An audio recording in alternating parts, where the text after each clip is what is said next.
What we've got here is an easy crock pot rhubarb sauce.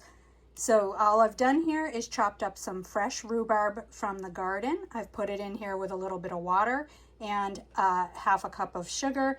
And then I've just set it on low and I've let it cook. It's been on for about 2.5 hours now. And this is the consistency that we're at right now. The beauty of a rhubarb sauce like this is that you can cook this down. You can leave it as kind of juicy and watery, or cook it down as thick as you like. I'm going to let this cook down for probably another hour. I'd like to get it a little bit thicker than this, but I am going to leave it a little liquidy because I intend on having this over some really nice organic local vanilla ice cream this evening. It'll be the perfect pair on what is actually a 90-degree day.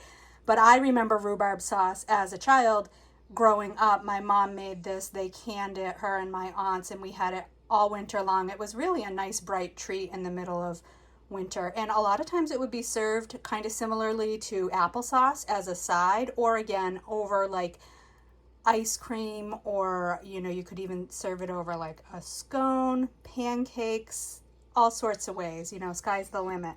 So the sauce is super easy to make. This here, I'm in a crock pot that holds about 3.5 quarts. And this recipe, very easy, 4.5 cups of chopped rhubarb fresh from the garden, and you can chop it as small or as big as you want, but it does cook down and it kind of breaks down into strings. If you don't think you want big chunks like that, that started out to be about a 1-inch piece. You could chop them smaller, but again, that's even going to cook down a little more.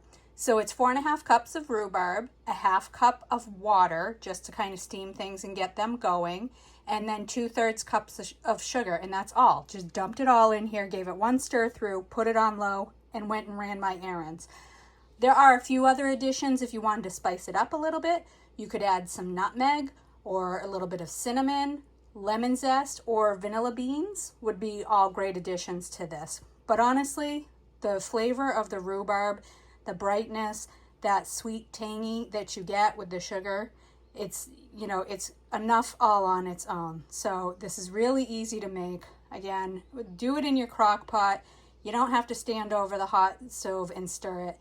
And then if you want to make a lot of this, if you want to make it in your large crock pot, all you have to do, same thing, just do the math, add it up, let it cook down to whatever consistency you like best. You could even let it cook for a long time down to like a butter, like a rhubarb butter.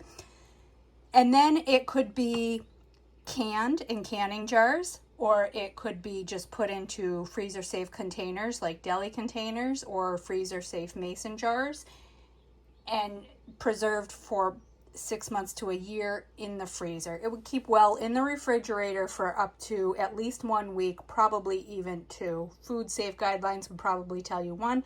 I'm going to say that a week from now, I'm not throwing this away out of my refrigerator, but you do you and whatever you feel safe. So there you have it. Another wonderful way to use up rhubarb. Hope you're having a great gardening season, and I hope you enjoy this recipe.